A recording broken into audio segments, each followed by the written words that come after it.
नमस्कार मित्रांनो, स्वागत आहे तुमच्या सर्वांचं। 4 ऑक्टोबरला लॉन्च होणार आहे Vivo V29 हा 5G स्मार्टफोन। ऑफकोर्स याचे आपण आता स्पेसिफिकेशन बद्दल थेट बोलूया। 6.78 इंचेसचा AMOLED कर्व डिस्प्ले पाहायला मिळणार आहे। कर्व डिस्प्ले हे त्याचं अट्रॅक्शन असणार आहे। मिड रेंज हा स्मार्टफोन आहे। 120 हर्ट्ज रिफ्रेश रेट पाहायला मिळतो। याच्यामध्ये HDR10+ सपोर्टेड आहे। त्याचबरोबर 1300 निट्स पीक ब्राईटनेस या स्मार्टफोन मध्ये तुम्हाला पाहायला मिळतो। आता आपण थेट कॅमेरा बद्दल बोलूया। त्याच्यामध्ये ट्रिपल कॅमेरा सेटअप तुम्हाला बॅक मध्ये पाहायला मिळणार आहे आणि या कॅमेरा बरोबरच तुम्हाला ऑरा लाईट कॅमेराच्या लाईन मध्ये खाली पाहायला मिळणार आहे। 50 megapixel plus 8 megapixel plus 2 megapixel असा ट्रिपल कॅमेरा सेटअप पाहायला मिळणार आहे। आणि जर सेल्फी बद्दल बोलायचं झालं या स्मार्टफोनच्या तर तुम्हाला 50 मेगापिक्सल फ्रंट मध्ये पाहायला मिळतो। प्रो बद्दल जर बोलायचं झालं तुम्हाला ड्युअल फ्लॅश लाईट पाहायला मिळतात प्रो मध्ये।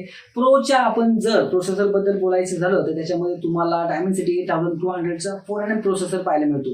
आता आपण Vivo V29 च्या प्रोसेसर बद्दल बोलूया। त्याच्यामध्ये Qualcomm Snapdragon 778G 6nm processor पाहायला मिळतो। त्याचबरोबर जर याच्या रॅम बद्दल बोलायचं झालं, स्टोरेज बद्दल बोलायचं झालं, 8GB RAM 128GB internal storage, 8GB RAM 256GB internal storage आणि 12GB RAM 256GB internal storage असं ट्रिपल तुम्हाला याच्यामध्ये व्हेरियंटचा हा स्मार्टफोन पाहायला मिळणार आहे आणि प्राइस रेंज देखील तुम्हाला तशाच पाहायला मिळणार आहे।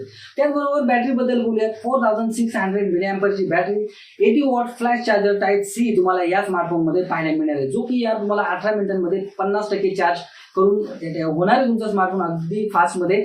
आणि तसंच म्हणजे अर्थात आपण समजूयात की 30 किंवा 36 मिनिटांमध्ये फुल चार्ज होताना तुम्हाला हा स्मार्टफोन पाहायला मिळेल। आता प्राइस रेंज काय असणार या स्मार्टफोनच्या तर तुम्हाला 32,000 पासून वरती ते 40,000च्या आतमध्ये हा स्मार्टफोन ज्या प्राइस आहेत त्या पाहायला मिळणार आहे।